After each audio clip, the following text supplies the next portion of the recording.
Jail से रिहा होकर कन्हैया जब गुरुवार रात को जेएनयू कैंपस पहुंचा तो यहां छात्रों की भीड़ उसके स्वागत में खड़ी थी। जेएनयू छात्रों ने कन्हैया के समर्थन में मार्च निकाला और इस स्वागत को देखकर जोश में भरे कन्हैया ने करीब 45 मिनट तक जमकर भाषण दिया। कन्हैया ने पीएम मोदी, केंद्रीय मंत्रियों और भारत के संविधान जैसे मुद्दों पर अपनी बात कही। इसके 16 घंटे बाद आज जेएनयू कैंपस में हुई प्रेस कॉन्फ्रेंस में भी कन्हैया ने करीब वही सब बातें कही। जिस मुद्दे पर कन्हैया ने कुछ नहीं कहा वो 9 फरवरी को जेएनयू कैंपस में हुई देश विरोधी नारेबाजी का मुद्दा था। इस मुद्दे पर आए हर सवाल को कन्हैया कुमार या तो गोलमोल कर गए या टाल गए। अब ये बड़ी बहस का मुद्दा है कि कन्हैया कुमार क्या जेएनयू कांड के बहाने अपनी राजनीति चमकाने की कोशिश में है।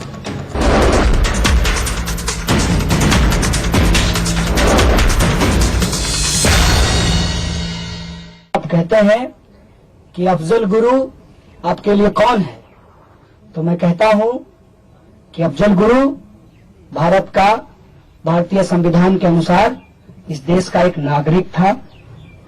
अखंड भारत का हिस्सा जम्मू कश्मीर उसका एक निवासी था और उसको कानून ने सजा दी है। जो सजा दी है उस सजा के ऊपर बोलना, वही कानून इस देश की जनता को इजाजत देता है और जो लोग कर रहे हैं ये उनका संवैधानिक अधिकार है। मेरा व्यक्तिगत मत यह है कि मेरे लिए अफजल गुरु आइकन नहीं है। मेरे लिए आइकन आज के समय में रोहित वेमुला है। रही बात अनिर्बान और उम्र की, मैं कह रहा हूं कि किसी के ऊपर कोई सेडिशन का चार्ज नहीं होना चाहिए। क्या होगा नहीं होगा अदालत को तय करने दीजिए। प्रधानमंत्री जी ने ट्वीट किया है, कहा है सत्यमेव जयते। मैं भी कहता हूं प्रधानमंत्री जी, आपसे भारी वैचारिक मतभेद है, लेकिन सत्यमेव जयते चूंकि आपका नहीं इस देश का है, इस संविधान का है, मैं भी कहता हूं सत्यमेव जयते। कि मुझे इस देश की जनता ने वोट नहीं किया है। मैं इस देश का प्रधानमंत्री नहीं हूं। मैं जेएनयू का एक यूनिवर्सिटी का अदना सा, बहुत साधारण सा, क्योंकि दूसरी यूनिवर्सिटी की तरह हमारा प्रेसिडेंट जो है वो बाउंसर लेके नहीं चलता है। एक साधारण सा आदमी है और हमारे जैसे ही साधारण लोग इस कैंपस में पढ़ते हैं, उनकी साधारण जरूरतें हैं, जैसे उनके कमरे में खटमल है। तो हमारी प्राथमिकता यह है कि उनकी जो छोटी छोटी जरूरतें हैं जिसको दूर करना यूनियन की जिम्मेवारी है, पहले मैं उसको निभाने की कोशिश करूंगा। बंगाल तो बहुत दूर होता है। आपसे कोई व्यक्तिगत मतभेद नहीं है, वैचारिक मतभेद है। मतभेद है, मनभेद नहीं है। मन की बात नहीं कर रहे हैं, इसीलिए जो मतभेद रखने का अधिकार संविधान देता है और संवैधानिक अधिकार के दायरे में जो चीजें हैं आप उनके साथ छेड़छाड़ नहीं कीजिए, और संवैधानिक दायरे के बाहर जो चीज है उसका समर्थन जेएनयू ने कभी किया है, न जेएनयू का कोई स्टूडेंट किया है, और मुझे पूरा भरोसा है कि न करेगा। तो हमारे यहाँ रेलवे स्टेशन पे जिसको टीशन कहा जाता है, वहाँ पर जादू का खेल होता है। जादूगर दिखाएगा जादू, बेचेगा अंगूठी, मनपसंद अंगूठी, और जिसकी जो इच्छा है वो अंगूठी पूर्ण कर देगी, ऐसा जादूगर कहता है। इस देश के भी कुछ नीति निर्माता हैं, वो कहते हैं काला धन आएगा, हर हर मोदी, महंगाई कम होगी, बहुत हो गई, सही मत सही है, अब की बार ले आइए, सबका साथ सबका विकास। वो सारे जुमले आज लोगों के जहन में हैं। हालांकि हम भारतीय लोग भूलते जल्दी हैं, लेकिन इस बार का तमाशा इतना बड़ा है कि भूल नहीं पा रहे हैं। तो कोशिश ये है,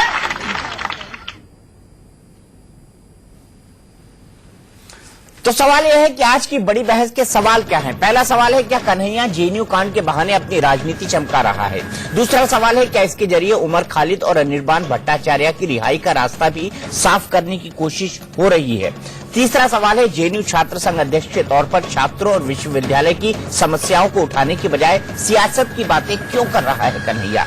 आखिरी सवाल है, क्या राजनीतिक हाशिए पर पड़े वाम दलों को कन्हैया के जरिए अपने पुनर्जन्म की उम्मीद मिल गई है? इन्हीं तमाम सवालों पर बहस होगी और हमारे साथ इस बहस में जुड़े हुए हैं जीवीएल नरसिम्हा राव साहब, जो कि भारतीय जनता पार्टी के स्पोक्स पर्सन है। थोड़ी देर में जुड़ेंगी प्रियंका चतुर्वेदी, जो कि कांग्रेस की स्पोक्स पर्सन है। डॉक्टर ए खान साहब हमारे साथ हैं, जो कि नेशनल काउंसिल मेंबर है कम्युनिस्ट पार्टी ऑफ इंडिया के, और विक्टर ढीसा, जो कि एक वकील भी है, लेकिन उनकी पहचान ये भी है कि वो एक फॉर्मर वाइस प्रेसिडेंट है ऑल इंडिया स्टूडेंट फेडरेशन के। विक्टर ढीसा भी हमारे साथ मौजूद है। साथ ही साथ मेरे मैनेजिंग एडिटर राणा यशवंत भी इस बहस में हमारे साथ हैं, क्योंकि जेएनयू से जुड़ी जितनी भी बहस होती है मोटे तौर पर हम दोनों ने एक साथ ही की है। डॉक्टर खान साहब, सबसे पहला सवाल मैं ये जानना चाहूंगा कि कन्हैया ने सही कहा, मैं नेता नहीं छात्र हूं। बिल्कुल ठीक। लेकिन सवाल ये है कि वो नेताओं की बातें क्यों कर रहे हैं? नेता वाला भाषण क्यों दे रहा है? क्यों प्रधानमंत्री को अटैक कर रहा है? क्यों सिस्टम से ये कह रहा है कि नहीं, मुझे आजादी नहीं? अगर शायद आजादी नहीं होती तो ना वो जेएनयू में पढ़ रहा होता और ना ही इस तरह के भाषण को देने की उसके पास जगह होती और ना ही मौका और दस्तूर होता। देखिए, कन्हैया इस विषय पर मैं आपसे ये कहना चाहूंगा कि कन्हैया यकीनन जवाहरलाल नेहरू विश्वविद्यालय छात्र संघ का अध्यक्ष है, वहां पर पीएचडी का स्कॉलर है। लेकिन इसके अलावा कन्हैया का आपको बैकग्राउंड देखना पड़ेगा। कन्हैया का बैकग्राउंड यह है कि वो जिस फैमिली से आता है, वो पूरा का पूरा परिवार उसका कम्युनिस्ट समर्थक है। और उसके परिवार से बहुत से लोग पार्टी के मेंबर रहे हैं, और बिहार में वो जहां से आ रहा है वो भी एक राजनीतिक पृष्ठभूमि रही है। इसमें किसी को कोई दिक्कत नहीं जी, लेकिन छात्र है और बहुत अच्छा छात्र है। पहली चीज ये है कि अगर वो बेहतर स्टूडेंट्स नहीं होता तो जेएनयू में कोई बैकडोर से एंट्री तो होती नहीं है कि भाई आपने सिफारिश लगा दी और पीएचडी और एमफिल और एमए के लिए एडमिशन हो जाएगा। कॉम्पिटिटिव एग्जामिनेशन के बलबूते पर वो जेएनयू में आया है। लेकिन अब सबसे बड़ा सवाल यह है कि वो अपनी शिक्षा के साथ ही साथ, वो अपनी पढ़ाई के साथ साथ इस देश की जो समस्याएं हैं उसको समझने की कोशिश कर रहा है, और उसी बिहाफ पर यह भी एक तरह से उसकी नॉलेज का हिस्सा है, जो कल उसने अपने भाषण के दौरान, जिसे 45 या 50 मिनट जब उसने ये भाषण दिया है, तो तमाम चीजें उसने एक एक करके क्लियर करी हैं।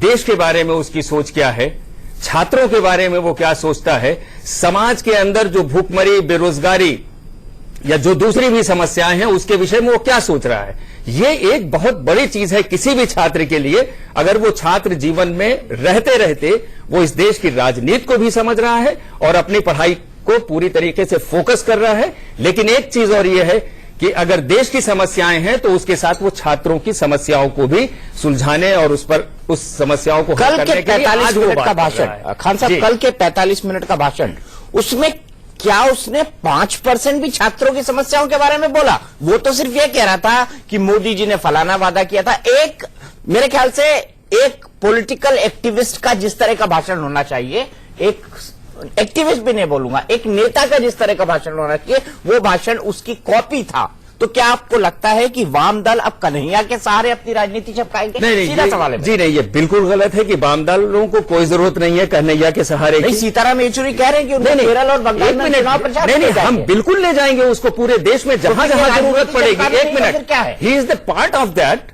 बिल्कुल, एक सेकंड, नहीं, इस समय को आगे रखकर, क्योंकि देशद्रोह कांड में कुछ लोग, सुनिए, कन्हैया को आगे रखने की जरूरत नहीं है। तो आप बोलिए कन्हैया कम्युनिस्ट पार्टी का पश्चिम बंगाल और केरल में चुनाव में नहीं ले जाएंगे? क्यों नहीं ले जाएंगे? आप क्यों ले जाएंगे? हमारा लीडर है पार्टी का। देखिए एक चीज, ये सच बोला, ये सच बोला, ये सच बोला, पहले सच बोला। आज मतलब सीपीआई के एक एग्जीक्यूटिव मेंबर ने माना कि कन्हैया उनकी पार्टी का लीडर है। He is the card holder, he is the party, वो पार्टी का कार्ड होल्डर है। वो भारतीय, एक मिनट, भारतीय कम्युनिस्ट पार्टी का सदस्य है, वो सीपीआई का मेंबर है, और उस हैसियत से अगर वो जाता है, दो बात की बात नहीं, मैं बता रहा हूँ। हाँ, ये बताइए आप।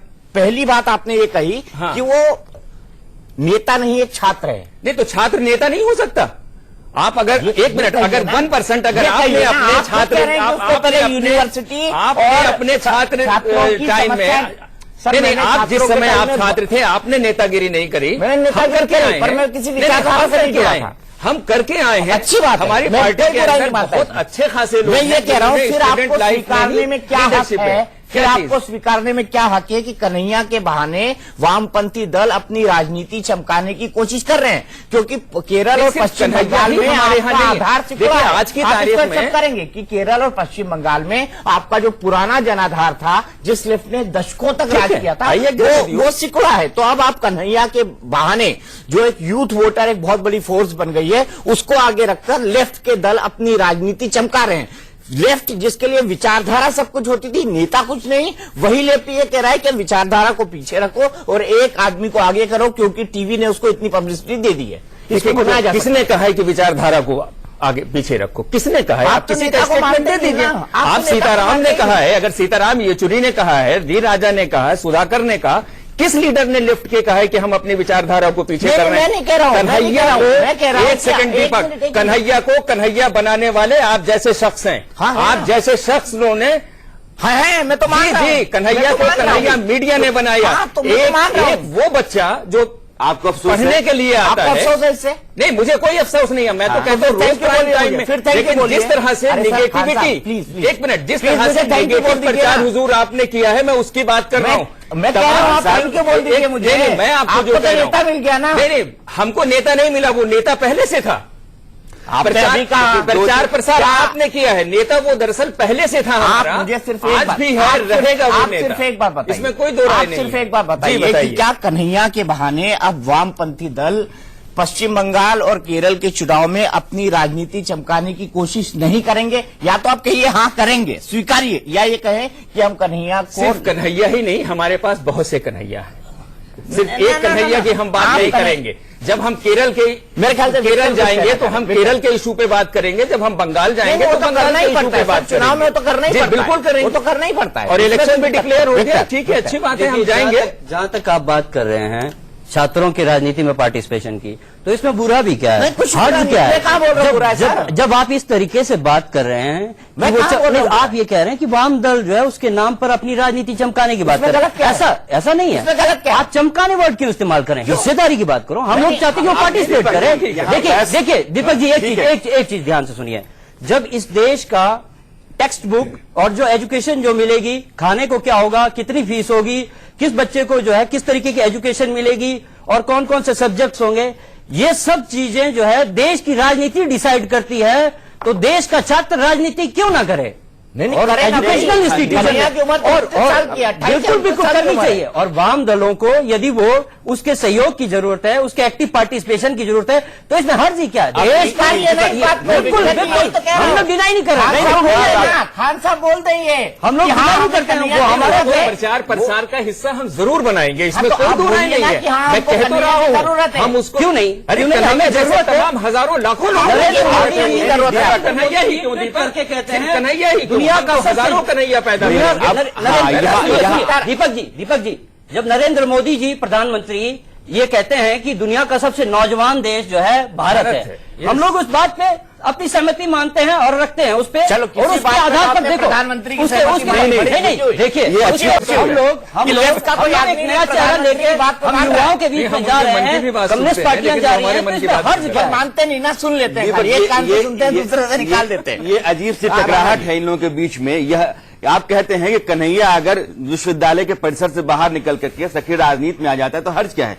कन्हैया की तीन बातें मैं आपसे कहना चाहता हूं। मुझे लग रहा है कन्हैया को आपके इस बयान पर ऐतराज होगा या फिर कन्हैया जो कुछ भी कह रहा है वो एक बड़ा फरेब है। मेरी तीन बातें ध्यान सुनिएगा। आपका कन्हैया कहता है कि मैं छात्र हूं, मैं राजनेता नहीं हूं, मेरी बात 5 बार सुनिए। लेकिन छात्र होने की आड़ में कन्हैया तीन ऐसी बातें कहता है जो सिर्फ यहां इस देश की ठेठ राजनीति से सरोकार रखता है। पहला यह है कि आप प्रधानमंत्री को सीधे सीधे टारगेट करते हैं। एक बड़ा मुल्क है, 125 करोड़ के मुल्क का प्रधानमंत्री जिस ओहदे पर बैठा हुआ है उसको आप कहते हैं क्या?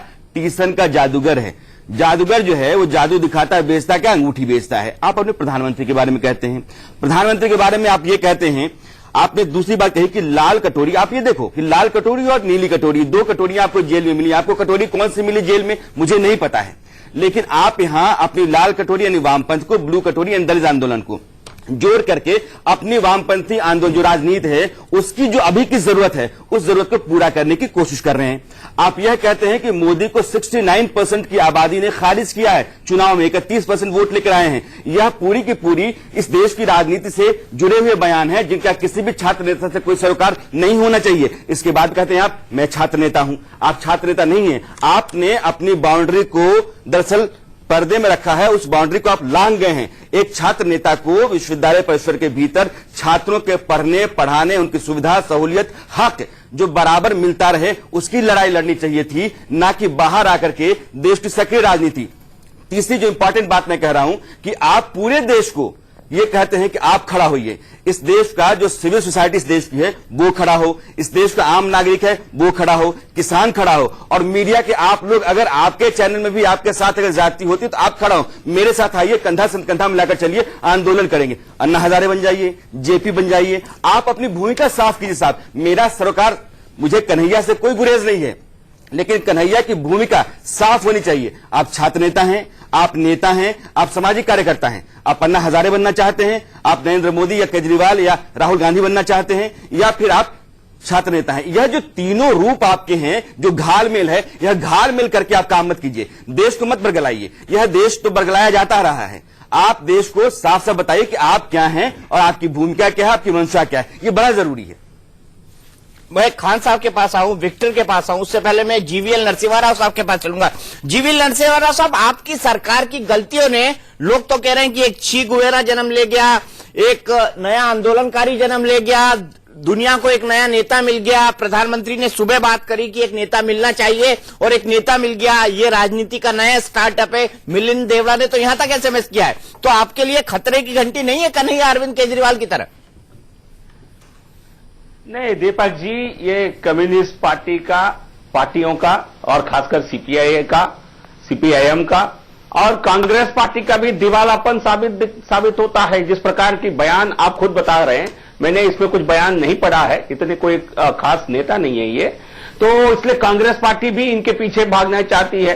सीपीआई की हालत यह है, पूरे भारत के पार्लियामेंट में, लोकसभा में इनके केवल एक सांसद है, वो तैयारी कर रहे हैं ये एक सांसद अगले सदन में ये वापस भी ना आए, इसके लिए पूरी तैयारी कर रहे हैं। जो पूरे देश ने देखा है जिस प्रकार राष्ट्र विरोधी गतिविधियों को आगे बढ़ाने वाले जो छात्र, जो युवा, जो आतंकवादी और राष्ट्र विरोधी लोग ताकतों को उनकी गुणगान करने वाले युवा, यदि इनके लिए चेहरा बनना चाहते हैं और इनकी नेता बेशर्मी से उनको आगे रख के चुनाव अपनी राजनीति करना चाहते हैं, तो मैं समझता हूं जो अब तक कॉलेजेस तक सीमित है, इस प्रकार की जो जन में जो जन भावना जो उमड़ी है, ये सीपीआई या सीपीएम को इन विधानसभा चुनाव में भी इनको खा लेगा।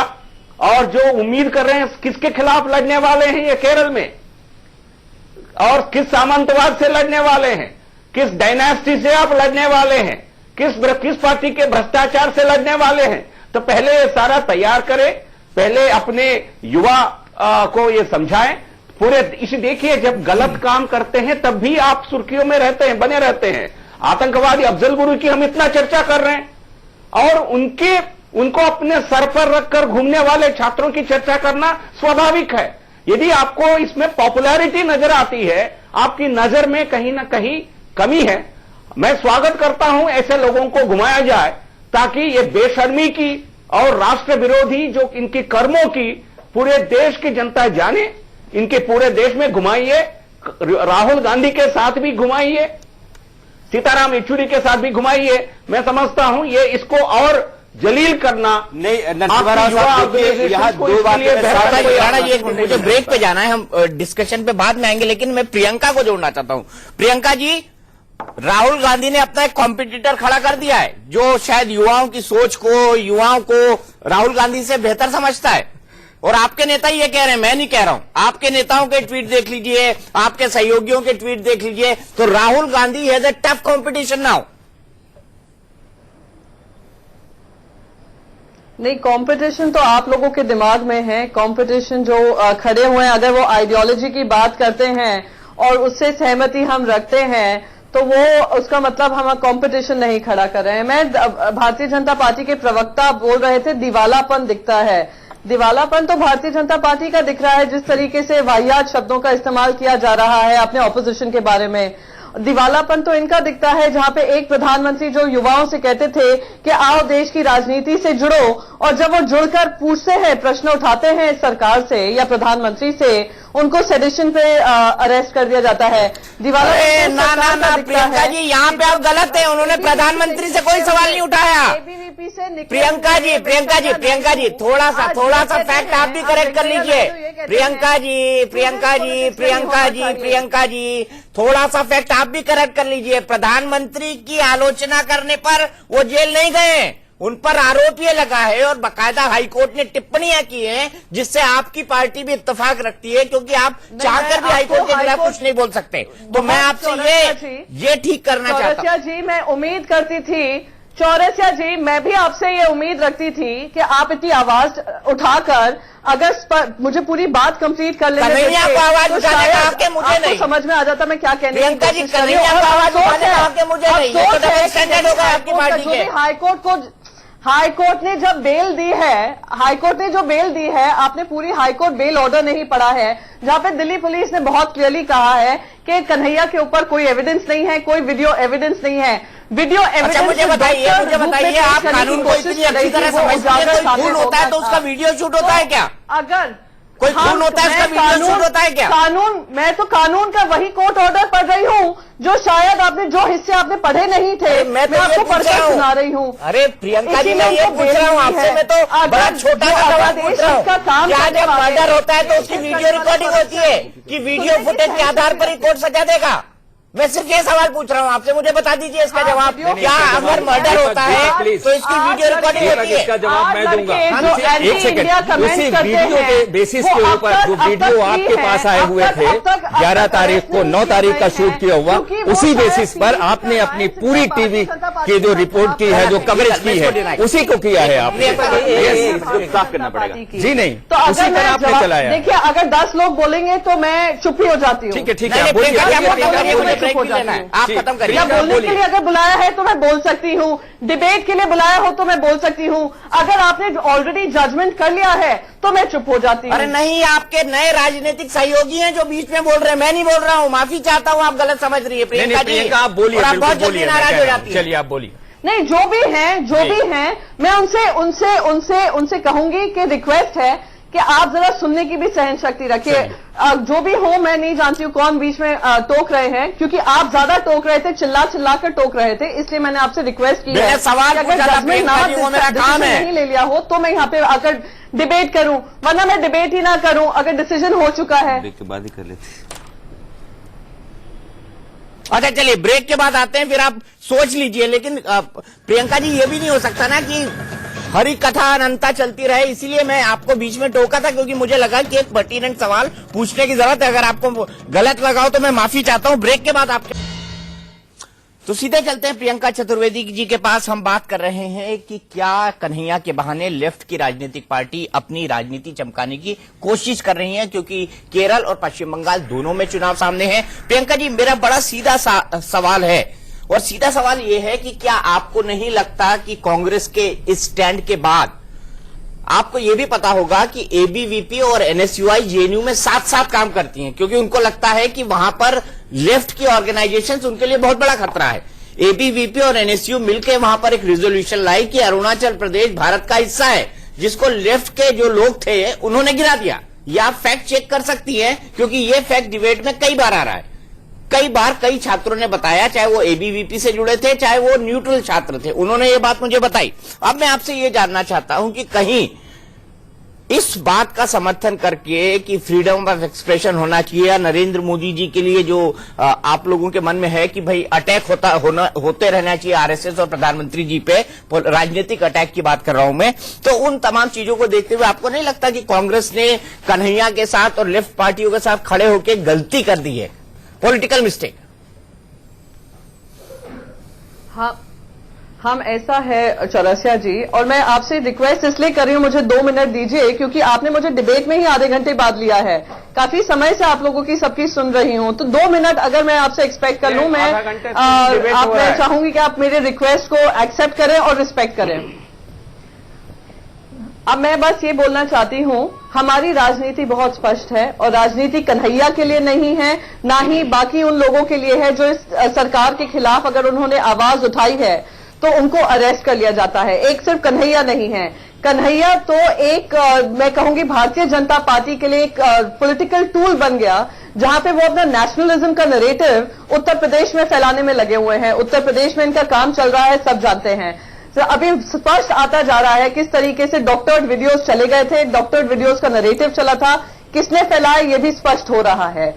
ये कहते हुए मैं बस यही कहूंगी, हम उन सबके साथ खड़े हैं जहां पे उनके अधिकारों का हनन हो रहा है, जहां पे उनकी आवाज नहीं सुनाई दे रही है। और सबसे ज्यादा ये यूथ जिसकी बात प्रधानमंत्री करते थे, डेमोग्राफिक डिविडेंड करते थे, और फिर आप उनके स्पेस में इंटरफेयर कर करके उनको इतना टॉर्चते हो कि रोहित वेमुला जैसी सुसाइड पे भी आप राजनीति करते हो। तो ये हालत है। आप कन्हैया पे, क्योंकि कन्हैया सरकार पे सवाल उठाता है, आप उस पे सेडिशन के चार्जेस लगा देते हो। तो हम आवाज उन लोगों के साथ उठाएंगे जिनके साथ गलत हुआ है, और अगर हम गलत होता हुआ देश में देख रहे हैं। लेकिन प्रियंका जी, मैं एक फैक्चुअल आपको एक्सप्लेनेशन दे दूं या मैं एक फैक्ट आपके सामने रख दूं, एक्सप्लेनेशन देने की कोई जरूरत नहीं है। आ रहा हूं नरसिम्हा राव साहब, कि कन्हैया की गिरफ्तारी सरकार के विरोध में नारे लगाने पर नहीं हुई है। कन्हैया की गिरफ्तारी 9 तारीख को जो जेएनयू में भारत तेरे टुकड़े होंगे नारे लगे, उसके चलते हुई है, और कन्हैया पर यही आरोप भी लगा। अब जिसको गिरफ्तार करने की बात हो रही है, रिहा करने की बात हो रही है, उमर और अनिर्बान, उसको दिल्ली सरकार की रिपोर्ट में भी अब माना गया है कि उसने कोई गड़बड़ करी है। अब मैं नरसिम्हा राव साहब से एक बड़ा सीधा सवाल पूछूंगा। देखिए दीपक जी, नहीं दीपक जी, अपेक्षा है, प्लीज मुझे इसका जवाब देने दीजिए। ये लीपा पोती हो रही है। कुछ नहीं बोला जो मैंने शुरू में कहा, जिन्होंने एंटी इंडिया स्टेटमेंट दिए थे, वो आज लोग अब तक पकड़े नहीं गए हैं। दिल्ली पुलिस और सरकार से पूछना चाहूंगी कि आज तक अरेस्ट क्यों नहीं हुए। ये भी बहुत स्पष्ट हुआ है, दिल्ली गवर्नमेंट की रिपोर्ट में बहुत स्पष्ट तरीके से आया है कि डॉक्टर्ड वीडियोस हुए थे, उनको एविडेंस बनाने की कोशिश की गई थी। ये भी स्पष्ट हुआ है कि कोई आई विटनेस रिपोर्ट नहीं है कि कन्हैया उस जगह पे था या ऑर्गेनाइजर बंद करिए। जो लोग एंटी कांग्रेस पार्टी आज उनको आतंकवादियों के साथ छूट मिली हुई है और उनके समर्थन करने वालों के साथ, क्योंकि भारतीय जनता पार्टी अपनी सत्ता संभालने में लगी है जम्मू और कश्मीर में। जी नरसिम्हा राव साहब आ जाइए। अब प्रियंका जी ने बोल लिया, इनको फैक्चुअली फिर करेक्ट करना पड़ेगा, गड़बड़ हो जाएगी। ये कहेंगे नरसिम्हा राव साहब उनको सत्ता में नहीं आने देगी, वो उनकी सरकार खत्म कर देगी, उनको बर्खास्त कर देगी जम्मू और कश्मीर में। इसलिए ये राजनीति कांग्रेस पार्टी इतनी झूठ बोलने में माहिर हो गई है। हम कम से कम महिला प्रवक्ता से उम्मीद रखते थे कि सच बोलने की कोशिश करेंगे। सारे महिला प्रवक्ता भी झूठ पे झूठ बोलने शुरू कर दिए हैं और आपकी नेता खड़े हो गए आतंकवादी के समर्थन करने वालों के जिस तरीके के भाइयात अफजल गुरु के समर्थन करने वालों के साथ आपकी हालत जैसे आपके सारे लीडर्स आप कहीं भी थोड़ी भीड़ मिल जाती है, दिल्ली से लेकर और सत्ता में बैठे हुए मिनिस्टर से लेकर वही शब्दबाजी का इस्तेमाल आप कर रहे हैं। मेरे महिला होने से सच्चाई और झूठ कहां छुप सकता है? अगर आपके पास जवाब ना हो तो ये भाइया डिबेट ना करें मेरे साथ। दीपक जी, मैं स्पोक्स पर्सन बनकर आई हूँ महिला के हिसाब से। व्यक्तिगत कमेंट ना करें प्लीज प्लीज बार बार ये मैं दोनों से रिक्वेस्ट करता हूँ कि आप दोनों सम्मानीय कृपया व्यक्तिगत टिप्पणी ना करें, कृपया। मैं दोनों से रिक्वेस्ट करता हूँ। विरोधी नारे लगाने वाले कौन थे? आप उनसे बोलिए। अफजल गुरु के नाम पर पोस्टर करने वाले कौन थे? इतनी अफजल गुरु के नाम पर हट चुका है, शहादत भी आकर बोल देते हैं प्रोग्राम करने वाले कौन थे? इतना तक नहीं इनमें और सीआरपीएफ के हमारे जवान जब मर गए छत्तीसगढ़ में, कुछ इज्जत रखें, कुछ करुणा रखें अपनी पदवी की। उनके मरने पर सेलिब्रेट करने वाले कौन थे? ये आपके समर्थक थे। आपके नेता राहुल गांधी उनके साथ खड़े रहे आज। जो भारत के सिपाही को जो जिनको नक्सलियों ने मारा और भी खड़े होंगे, हम उनके समर्थन करने के बजाय राहुल गांधी देश सरकार से सवाल के पूछ साथ रहे खड़े हैं, कहाँ गई वो नौकरियां, शर्म आनी कहाँ चाहिए। गया वो डेमोग्राफिक डिविडेंड, आपको राष्ट्रीय पार्टी करने में आपको शर्म आनी चाहिए। हम आपको राजनीति से और बार बार आपके पार्टी उठाएंगे को और सबके एक्चुअली साथ खड़े कर अच्छा, आप दोनों ने देश आप दोनों ने एक दूसरे की बातें काट ली है। मैं अब सीधे जाऊंगा विक्टर के पास। विक्टर, आपको क्या लगता है? मेरा राज आपको नहीं लगता नहीं, कि इस पूरे मसले पर अब हर आदमी अपने हिसाब की राजनीतिक रोटी सेक रहा है, अपने हिसाब की, वो चाहे लेफ्ट हो, चाहे राइट हो, चाहे सेंटर हो? दीपक जी, मेरा राव साहब से पहले सबसे पहले एक सवाल है। हाँ, राव साहब अभी कह रहे थे कि वो लोग कौन थे नारा लगाने वाले, कौन इस तरीके के जो एक्टिविटीज कर रहा था, जो एंटी नेशनल इन्होंने बताई, पर इन लोगों का सारा सरकार पड़ा है, प्रोसिक्यूशन इनका है, तो आज तक क्यों नहीं आप आइडेंटिफाई कर पाए? वो मास्क आदमी थे, उन लोगों की आपने शिनाख्त क्यों नहीं की? और आपने प्रोसिक्यूशन केस तैयार किया तो फिर इतना लचर क्यों? तो आपको इस तरीके से आना चाहिए था, प्रिपेयर्ड तरीके से आना चाहिए था, आइडेंटिफाई करके उन लोगों को जो है आप सलाखों को जवाब ले लेते हैं। बिल्कुल वैलिड सवाल है आपका, जवाब ले लेते हैं। नहीं, लेकिन पहले आपकी जवाबदेही बनती है या नहीं बनती है? आपने कार्यक्रम क्यों आयोजित किया? जब यह कार्यक्रम आयोजित करने के लिए परमिशन विड्रॉ कर लिया गया, आपने कार्यक्रम राव साहब, मैं आप बड़े अदब से कह रहा हूं के नाम कि हम लोग राव साहब एक बात सुन लीजिए मेरी। आप क्यों आपको अपनी गलत जो नारे आपने लगाए देश विद्रोही ताकतों के साथ आप खड़े हो गए, जब आपको पकड़ा गया, जब पूरे देश आप पर थूकने लगा, तब आपको शर्म आई, तब आकर के अब यही कन्हैया, यही लोग आकर के अभी कह रहे हैं कि हम इनके समर्थक नहीं है। बेशर्मी से आपने ये सब किया। पहले जब जनता ने थूकना शुरू किया, जब आपको सबक आई है, सिर्फ साफ दिखता है। आपका जवाब बताइए ना, आपने क्या किया? हमारे बारे में छोड़ो, हमारे को क्या हुआ क्या नहीं हुआ छोड़ो, आप बताओ का डिबेट का आपकी जवाबदेही तय नहीं होती है क्या? हिंदुस्तान की सरकार चला रहे हैं, आपकी जवाबदेही तय नहीं होती है क्या? नहीं, बिल्कुल पकड़ेंगे। ऑलरेडी ये कार्यक्रम ये सिलसिला जारी है। कोई नहीं बेगुनाहों को पकड़ रहे हैं आप। आगे आप बेगुनाहों को पकड़ रहे हैं। असली लोग जो हैं क्या बेगुनाह है? नरसिम्हा राव जी, मैं आपसे गुजारिश कर रहा हूं कि आप अभी तक उन तक पहुंच ही नहीं चुके हैं। नहीं, बिल्कुल आपका हाथ उन तक नहीं पहुंच चुका। इतनी बड़ी आई, इतना बड़ा इंटेलिजेंस, सारा सब कुछ आपके पास है, अभी तक सारा फेलवेयर है। क्यों नहीं आप इनको पकड़ रहे हैं? आपने पकड़िए, जम्मू और कश्मीर में उनको सजा देनी चाहिए, आप दीजिए। सच्चाई तो इस तरह के लोगों के साथ हम लोग कतई नहीं खड़े होने वाले हैं, लेकिन बराए मेहरबानी आप कुछ आगे बढ़ करके सामने आया है कि एबीवीपी के छात्र पाकिस्तान जिंदाबाद कर रहे थे। बिल्कुल सही कह रहे हैं, बिल्कुल सही कह रहे हैं आप। कांग्रेस पर साहब बिल्कुल सही कह रही है। एक मिनट मुझे दीजिएगा नरसिम्हा राव साहब, एक मिनट रुकिएगा। आपके ऊपर जो सवाल है वो तो है बड़े, मुझे लगता है कि आपको जवाब देने में दिक्कत हो रही है, क्योंकि 2 लोगों की गिरफ्तारी के बाद बाकी 3 लोग कहां हैं? आपकी सरकार को पता नहीं चल रहा, आपकी पुलिस को पता नहीं चल रहा है। इनके सवाल वाजिब है, लाजमी है, आपके पास जवाब नहीं है। मैं सिर्फ ये कह रहा हूं कि कन्हैया बार बार आपका ये कहता है कि वो छात्र नेता है, वो राजनेता नहीं है। मुझे ये लगता है इस देश के सामने उसकी तस्वीर पूरी तरह से साफ होनी चाहिए, क्योंकि वो कहते हैं कि देखिए मैं नेता नहीं हूं, और मुझे यह लगता है कि वो आपकी पॉलिटिकल लेबोरेटरी में तैयार होने वाले एक ऐसा हथियार है जिसका इस्तेमाल आप आने वाले चुनाव में करने जा रहे हैं। एक आदमी आता है जेल से छूट करके, 50 से 55 मिनट तक वो भाषण देता है। उसको पता है कि देश के जितनी भी टीवी चैनल्स हैं वो अपना कैमरा खोले हुए हैं, देश भर उसको देख रहा है। उसने कहीं से भी किसी भी छात्र या छात्र संगठन या फिर विश्वविद्यालय से जुड़े हुए मामले को नहीं उठाया, बल्कि उसने पूरी तरह से इस देश में जो सत्ता है, नरेंद्र मोदी, उनको चुनौती दी। उस पूरे 50 मिनट के भाषण में उन्होंने नरेंद्र मोदी के खिलाफ खड़े जितने भी दल हैं उनको लामबंद करने की कोशिश की। उसके बाद आपका पेट नहीं भरा, फिर दिन में आप प्रेस कॉन्फ्रेंस करते हैं। प्रेस कॉन्फ्रेंस करने में आप बारीकी समझिएगा, इस पूरी प्रेस कॉन्फ्रेंस में वो आदमी एक सधे हुए नेता के तौर पर दिखा है। उसकी पूरी बात, उसके सारे बयानात पॉलिटिकल हैं, जिनका सिर्फ पॉलिटिकल सिग्निफिकेंस है, आने वाले चुनाव की एक तैयारी है। आपके पॉलिट ब्यूरो में आप बताइए कि दलित मेंबर है क्या? लेकिन वो दलित आंदोलन से सीपीआई को, यानी कि लाल सलाम को दलित आंदोलन से जोड़ करके केरल में और पश्चिम बंगाल में आपकी कम्युनिस्ट पार्टियों की जमीन तैयार करने की कोशिश कर रहे हैं। फिर भी कहते हैं कि नहीं मैं छात्र नेता हूं, मैं नेता नहीं हूं। यह बात पच नहीं रही है। दूसरी बात यह है कि आप कहते हैं कि मन मुताबिक जितने भी लोग हैं, आप कहते हैं कि डिसेंट करने का अधिकार लोकतंत्र का सबसे मजबूत हथियार है कि मैं आपसे मतभेद रखता हूं, मनभेद नहीं। आप सिर्फ उन्हीं लोगों को बयान देते हैं, उन्हीं लोगों से बात करते हैं जो आपकी बात में हाँ मिलाते हैं, जो आपको रोकना चाहते हैं, टोकना चाहते हैं, आपकी नीयत पर सवाल उठाना चाहते हैं, आपके बयान के बीच में जो सवाल खड़ा होते हैं उन सवाल को पकड़कर आपके सामने पटकना चाहते हैं, उनसे आप परहेज करते हैं, भागते हैं। ये कैसा डिसेंट है? आपकी पूरी पर्सनालिटी, आपका पूरा इंटेंट, आपका पूरा ऑब्जेक्टिव सवालों के घेरे में। बिल्कुल, मैं सिर्फ ये कह रहा हूं। बिल्कुल, यहाँ पर सवालों के घेरे में सर वो जितने भी सवाल थे उसको टाल के हुआ का नहीं है। 9 तारीख के उमर, मैं एक सवाल पूछना चाहता हूं आपसे कि क्या उमर और अनिर्बान कल पोस्टर लगे हुए थे जब कन्हैया भाषण दे रहा था।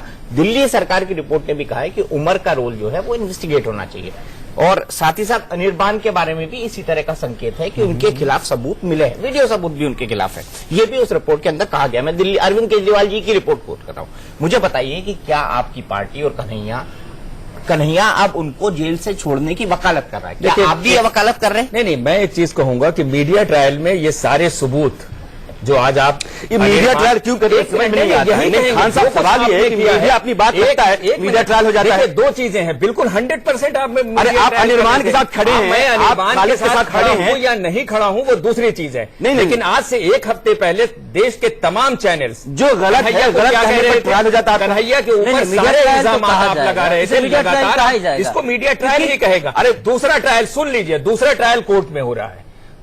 इन दोनों का भी मैटर कोर्ट के अंदर है, आपके पॉलिट ब्यूरो का मैटर भी कोर्ट के अंदर है। Let the court decide, let the court decide. आपके पॉलिट ब्यूरो में कोर्ट का फैसला हम मानेंगे। क्यों नहीं है दलित समुदाय? डी राजा क्या चीज है? अरे डी राजा साहब को आपने आस रखा है, उसके बाद आपने क्या किया है? पॉलिट ब्यूरो में क्या किया आपने?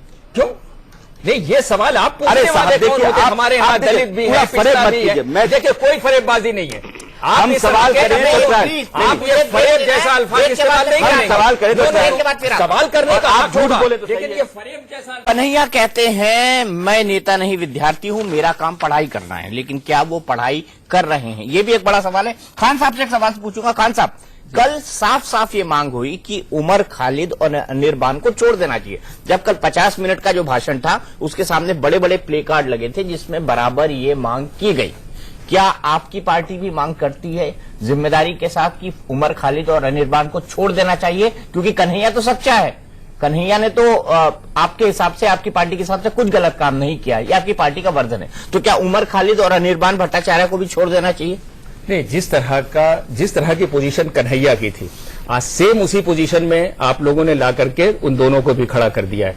क्योंकि मैटर कोर्ट के अंदर है, इसको वहीं हमने डिसाइड होने खड़ा किया है। ठीक है, दिल्ली पुलिस। अगर मैं आज से कहने लगूं कि समय देंगे, देखिए मैं बात बताऊं खान साहब एक मिनट अगर आज से मैं कहने लगूं ना कन्हैया बहुत अच्छा है, मुझे में उसमें चीख गुवेरा की छवि दिख रही है, वो आगे चल के बहुत बड़ा नेता बनेगा, लेफ्ट पार्टीज रिवाइव हो चुकी हैं, पश्चिम बंगाल और केरल में चुनाव जीतेंगे, उससे होने जाना कुछ नहीं वाला है। लेकिन आप खुश हो जाएंगे, आप खुश हो जाएंगे क्योंकि आप लोगों को ये लगता है कि किसी भी विचारधारा के आप एक इंडिपेंडेंट ले नहीं सकते। सिर्फ इतना कहना चाहता हूं कि किसी भी बेगुनाह को किसी कीमत पर नहीं फंसना चाहिए। सिर्फ जिन लोगों ने नारे लगाए हैं, आप उनको सवाल है कि क्या उमर खालिद और अनिर्बान भट्टाचार्य को की रिहाई का आप समर्थन करते हैं? जो देखिए, अगर वो बेगुनाह है तो मैं किसी कीमत पर, मैं कह रहा हूं अगर वो कल तक संविधान ये कहता है, आप आज के फैक्ट्स पे बात करिए। अगर वो बेगुनाह नहीं, अगर वो बेगुनाह है तो देश का कानून ये कहता है डिसाइड करने दीजिए ना,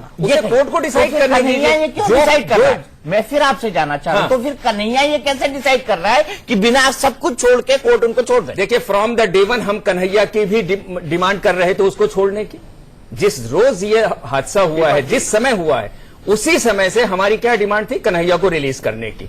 हमारी आज भी डिमांड है उन दोनों को रिलीज करने की। मतलब सीपीआई चाहती है कि उमर जिसके खिलाफ प्राइमा फेसी एविडेंस दिल्ली सरकार की रिपोर्ट ने प्रूव कर दिए हैं, उनको भी बिल्कुल कोई प्रूफ नहीं किए हैं। ये सारा दिल्ली सरकार की रिपोर्ट है जिसके आधार पर आप कह रहे हैं फुटेज कुछ भी नहीं। आप दिल्ली सरकार की राजनाथ सिंह और बीएस बस्सी ने तो कन्हैया के दिल्ली सरकार की खान साहब, दिल्ली सरकार की वो रिपोर्ट जो मैं कन्हैया की बात कर रहा हूँ। कन्हैया राजनाथ सिंह आ गए थे मैदान के अंदर, राजनाथ सिंह मैदान में आ गए और बीएस बस्सी जिस तरह से वकालत कर रहे थे, मेरे पास सारे सपोर्ट हुए। सेम पोजीशन, सेम पोजीशन जी। इनकी भी होगी और ये चीज आप देख लीजिए। अच्छा ठीक है, आखिरी सवाल प्रियंका चतुर्वेदी जी, आप भी उमर खालिद और अनिर्बान भट्टाचार्य जिसको 2 रिपोर्ट ने दोषी माना है प्राइमा फेसी, उनको छोड़ने की मांग करती है जो सीपीआई का स्टैंड है।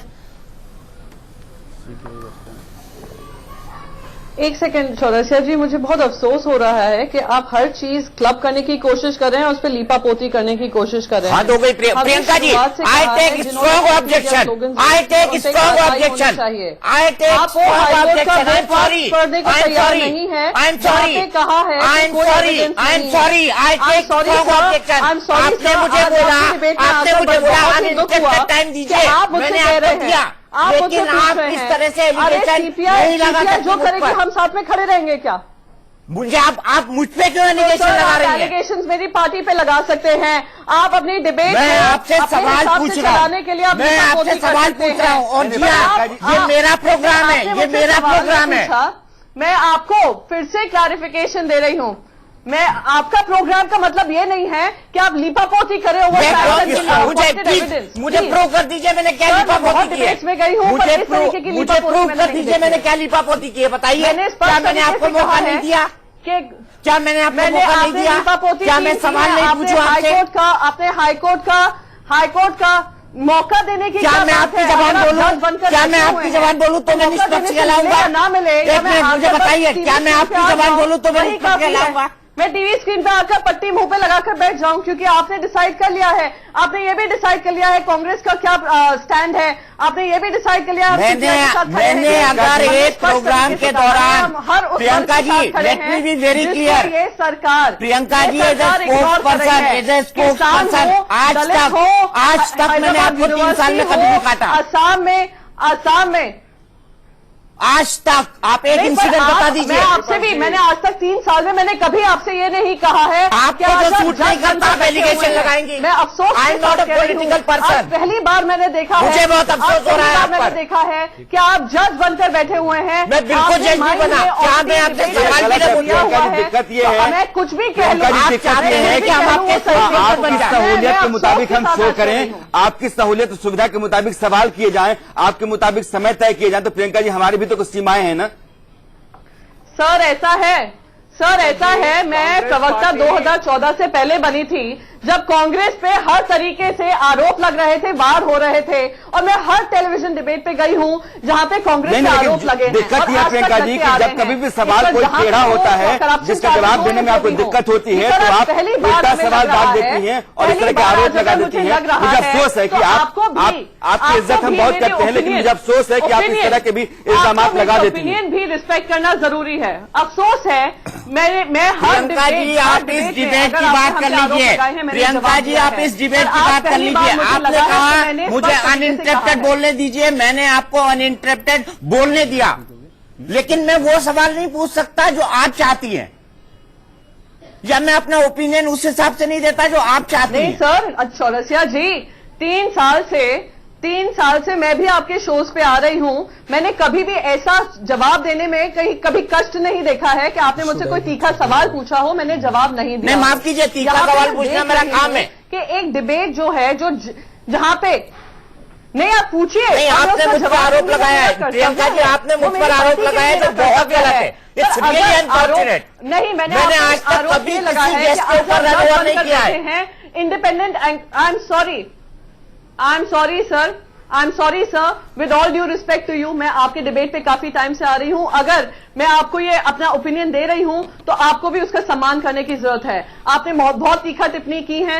मैंने उनके जवाब भी दिए हैं। जैसे मैंने कहा, जैसे आपका कर्तव्य है वैसे ही मेरा भी कर्तव्य बनता है कि हम अपनी पार्टी का स्टैंड रखें। एलिगेशन नहीं लगा सकती। आपकी पार्टी आज के साथ खड़ी है, एंटी इंडिया स्लोगनियर्स के साथ खड़ी है, वो गलत है। क्योंकि मेरी पार्टी ने शुरू से कहा है कि जो भी एंटी इंडिया स्लोगन्स कहेगा उस पर कार्रवाई करें। अब तक भारतीय जनता पार्टी क्यों विफल रही है उन 8-9 लोगों को पकड़ने में जिन्होंने एंटी इंडिया तो क्या ये सवाल मैंने नरसिम्हा राव से नहीं पूछा? नहीं, तो क्या ये सवाल मैंने नरसिम्हा राव जी से नहीं पूछा? लगाए हैं, क्या मैंने ये सवाल नरसिम्हा राव जी से नहीं पूछा? लॉ एंड ऑर्डर फॉलो करने की जरूरत है, ना कि ओपी शर्मा की तरह लॉ एंड ऑर्डर हाथ में लेने की जरूरत है। आप डिफरेंस समझिए, आप सबको एक डिबेट में क्लब मत करिए कि हमने एंटी इंडिया स्टांस लिया है। मुझे उससे अगर एक मिनट प्रियंका जी, अगर इस पूरी डिबेट के दौरान मैंने अगर एक लाइन भी बोली हो कि मैंने आपने आया, आपकी पार्टी ने एंटी इंडिया स्टैंड लिया है, तो मैं जर्नलिज्म छोड़ दूंगा आज। अगर मैंने एक शब्द भी बोला हो कि आपकी पार्टी ने एंटी इंडिया स्टैंड लिया है, बताइए आप। सर, हमने स्मृति जी को भी सर मुझे माफ करिएगा, अगर मुझे समझने में बहुत दिक्कत हुई होगी, मैं आपसे माफी मांगती हूं। पर मैं आज देख रही हूं किस तरीके से ये डिबेट चल रही है, किस तरीके से। नहीं प्रियंका जी, एक बात बताइए, इस देश में एक बुनियादी और बड़ा सवाल है, सवाल ये एंटी इंडिया स्टेटमेंट्स कहे हैं, ये मुझे समझ में आया है। आप मैंने कहा आपकी पार्टी ने एंटी इंडिया स्टैंड लिया है, मैंने कहा प्रोग्राम में कि आपकी पार्टी ने एंटी इंडिया स्टैंड लिया है। मुझे ये बताइए कि आपकी पार्टी ने कहा, मैंने कहा कि आपकी पार्टी ने एंटी इंडिया स्टैंड लिया है, जिसके ऊपर सेडिशन चार्जेस है। आपने कहा, आप ऐसे आदमी के साथ खड़ी हुई हैं जिसने सेडिशन चार्जेस हैं, जिसने देशद्रोह के काम किया है, उन्होंने इस तरीके के नारेबाजी होने दी है। पहली बात तो ये पहली बात तो ये कि मैंने ये नहीं कहा पूरे शो में, पहली बात तो ये कि मैंने पूरे शो में ये नहीं कहा। आप लोग को अगर तीखी टिप्पणी आप हम पर कर सकते हैं, अगर हम तीखी ऑब्जर्वेशन प्रियंका जी, एक मिनट मेरी बात सुनिए। आप टिप्पणी कर सकती है, जजमेंट नहीं दे सकती। माफ कीजिएगा प्रियंका जी, आप टिप्पणी कर सकती है, जजमेंट नहीं दे सकती। और आप फिर से ये शो सुन लीजिएगा, अगर मैंने कहीं भी कहा हो, एक भी बार ये नहीं कहा, अगर आपने कहीं भी कहा हो, एक मिनट आप पूरा शो सुन लीजिएगा, अगर मैंने कहीं भी कहा हो कि आप उन लोगों के साथ खड़े जिन्होंने एंटी इंडिया स्लोगन लगाए, काम करेंगे जो एंटी इंडिया हो, क्योंकि वो आपको पॉलिटिकली हेल्प करता है। ये आपने इस तरीके से बिल्कुल नहीं कहा है, जो मैंने आपको बिल्कुल नहीं कहा। अपना पोजीशन आप एक बार फिर से सुन लीजिएगा, फीडबैक आप एक बार फिर से सुन लीजिएगा, फीडबैक दिया है, आपने रिजेक्ट किया, आपने मैं जरूर सुनूंगी। प्रियंका जी, एक मिनट, मुझे लगता है कि आपको सुनने में, देखिए हम पत्रकार हैं, इस देश में जो भी वाजिब सवाल है वो सवाल करना हमारा हक बनता है, हमने उसी लिहाज से किया भी है। सवाल ये था कि क्या आपकी पार्टी अनिर्बाण भट्टाचार्य और खालिद उमर के साथ उसी तरीके से खड़ी है जिस तरीके से उन पर आरोप लगा है, उन पर जो आरोप लगे हुए हैं, उन आरोपों को लेकर के आपकी पार्टी का स्टैंड क्या है, यही पूछा गया था। और आपने फिर इसको कहा कि ये अजीब तरह का घालमेल है। मुझे लगी घालमेल कहां से है? अगर एक वाजिब सवाल आपसे पूछा जा रहा है, उस सवाल का जवाब आपको नहीं सूझ रहा है, तो फिर सीधे आप हम पर आरोप लगाती हैं। हमारा जो फर्ज है इस देश के सामने सवाल आपसे करने का, वो हमने किया। प्रियंका जी, अभी मैं हाल में देख रहा हूँ, 23 साल हो गए जर्नलिज्म में, पर अब पॉलिटिकल पार्टी के स्पोर्ट्स पर्सन जो है, पॉलिटिकल पार्टी के स्पोर्ट्स पर्सन जो है, मैंने चौरसिया जी को अपना फीडबैक दिया है, और मैं फिर से दोहरा दूं और बार बार दोहरा दूं, हमारी पार्टी का क्या स्टांस है। हर बार हमें डिबेट आकर यही पूछेंगे कि हमारा क्या स्टांस है।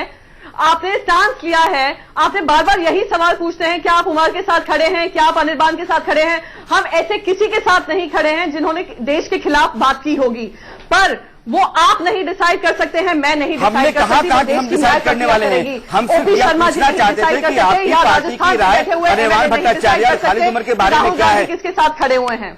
नहीं प्रियंका जी, देखिए वो भी नहीं डिसाइड करते जो पार्लियामेंट में कहते हैं कि आप देशद्रोहियों के साथ हो या आप देश के साथ हो, ये भी नहीं डिसाइड कर सकते हैं। ये भी मैं कहना चाहती हूँ। मैंने कहा क्या? ये मैंने कहा पूरे शो में कहा मैंने? मैं आपके बारे में अब नहीं कह रही थी, मैं भारतीय जनता पार्टी और कांग्रेस और जो पार्लियामेंट में बोला गया था उसके बारे में टिप्पणी कर रही थी। अगर आप फिर से लिपापोती करना चाहेंगे तो मैं आपसे माफी चाहती हूँ। आप भले ही मुझे डिबेट से आप एक्सक्यूज कर दीजिए। मैं डिबेट खत्म हो चुकी है, मैं तो ये टाइम एक्सटेंड कर रहा हूं ताकि मेरे दर्शक ये समझ ले कि मैंने कुछ भी गलत नहीं कहा जिसके बारे में आप एक स्वीपिंग स्टेटमेंट दे रही थी। मैंने ऐसी कोई बात नहीं कही। तो आज के लिए हमारी बहस में इतना ही, लेकिन इंडिया न्यूज पर खबरों का सिलसिला लगातार जारी है।